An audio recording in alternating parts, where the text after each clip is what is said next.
we're diving deep into a figure who, well, stands right at the absolute center of every Iranian move, every strategy, every response, especially right now in 2025. I mean, his words after these recent U.S. and Israeli airstrikes inside Iran are really shaking global markets, raising the specter of full-scale war. We're talking, of course, about Ayatollah Ali Khamenei.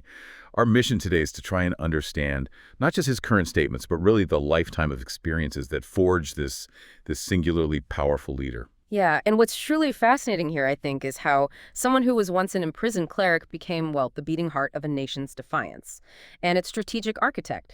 This deep dive is really about understanding not just what he says now, but, who he actually is, why he holds such unparalleled power, and how his pretty tumultuous past really defines Iran's future. It's complex. Definitely complex. And to really grasp Khamenei's absolute grip on Iran today, we kind of have to go back, right? Back to his origins, which are maybe surprising to some. So let's trace those early experiences. He was born in 1939 in Mashhad, son of a, well, modest cleric, grew up apparently in deep poverty. Right. But even then, people noted a fierce intellect and this profound hatred for tyranny. Right. And it was in the Qom seminaries, these really renowned centers of Shia learning, that he came under the influence of Ayatollah Ali Khamenei, a really radicalizing influence. Together, they vehemently opposed the U.S.-backed Shah. And this opposition, it came at a huge personal cost for Khamenei. He was arrested, tortured brutally, by reports interrogated, even exiled. 6 times, I believe. 6 times, wow. Yeah, he paid a very steep price for his beliefs early on. That experience, that crucible, it undoubtedly hardened his resolve. You can see how it would. So, okay, fast forward to 1979, the revolution, that pivotal moment. The Shah flees, the Islamic Republic is born. How did Khamenei, this cleric who'd been imprisoned, rise so fast, become Khomeini's trusted lieutenant almost immediately? Well, his dedication was clearly undeniable. He was appointed very quickly to the Revolutionary Council. He proved his loyalty, his strategic thinking. And it's incredible to think about the challenges right after that. In 1981, there was that bomb attack. It shattered his right arm, a permanent injury. You might think something like that would break someone, right? But for Khamenei, it just seemed to, well, steel his resolve even more. And yet that same year, 1981, he gets elected president. He was actually the first cleric to hold that post, and he maintained this really hardline stance through the whole Iran-Iraq war, always emphasizing resistance. That became a core national idea. That transformation is, yeah, it's truly remarkable. But then, 1989, maybe an even more pivotal moment. Khomeini dies, and Khamenei becomes supreme leader, which, as you mentioned, was kind of controversial then. There were significant questions about his scholarly credentials at the time. How did that happen? Yeah, that's a great question.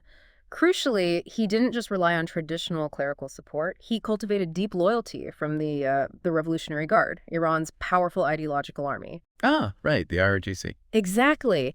And this wasn't just military backing. It was a strategic masterstroke. It let him bypass rivals within the clergy and just ruthlessly consolidate power. And over the next, 3 decades, he tightened his grip on everything. The military, judiciary, the economy, foreign policy.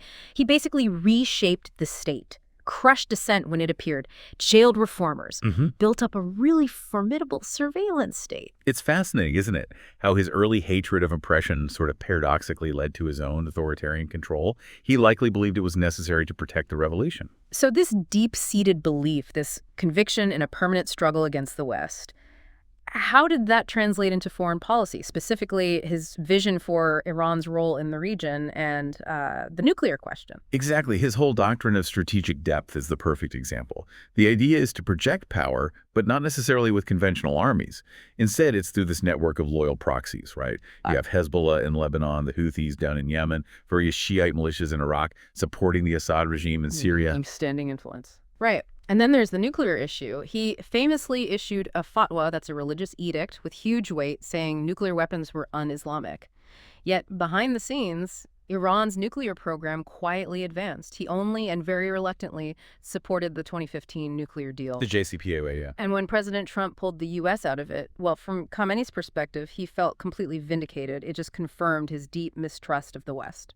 Okay, so that brings us pretty much up to today, 2025. After these new airstrikes, he's right back in the global spotlight. And those recent televised words were just stark. America has been slapped. Israel will pay the price. That's not just rhetoric, is it? It feels like a direct challenge. It absolutely is. It escalates tensions, pushes the region closer to the brink. The world is forced to consider, the immediate impact of what he says on global stability. And he's 86 now. His health is reportedly failing, so his legacy is kind of being written in real time right now. There are these whispers, rumors really, about his son, Mujtaba, being groomed as a successor. But there's significant resistance inside Iran to that idea, to dynastic rule. Right, that wouldn't sit well with revolutionary ideals for some. Exactly. And meanwhile, you still have protests simmering, sometimes boiling over. Sanctions are biting deep into the economy. Opposition is growing, sometimes quietly, sometimes not so quietly. All this against the backdrop of this looming succession question. So wrapping this up, what does this all mean for you, watching the global landscape? You have Ali Khamenei, this journey from a boy in Mashhad hating tyranny to controlling a nation, perhaps believing he's its ultimate protector.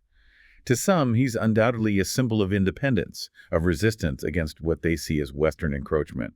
To others, well, he's an autocrat. His iron grip has stifled progress and freedom for many. His final chapter is definitely approaching, and it's poised right between those two narratives, isn't it? So the crucial question maybe for you to consider is this. Will history ultimately remember him as the steadfast savior of a nation defending itself? Or as the last unyielding faith of a revolution that perhaps lost its way?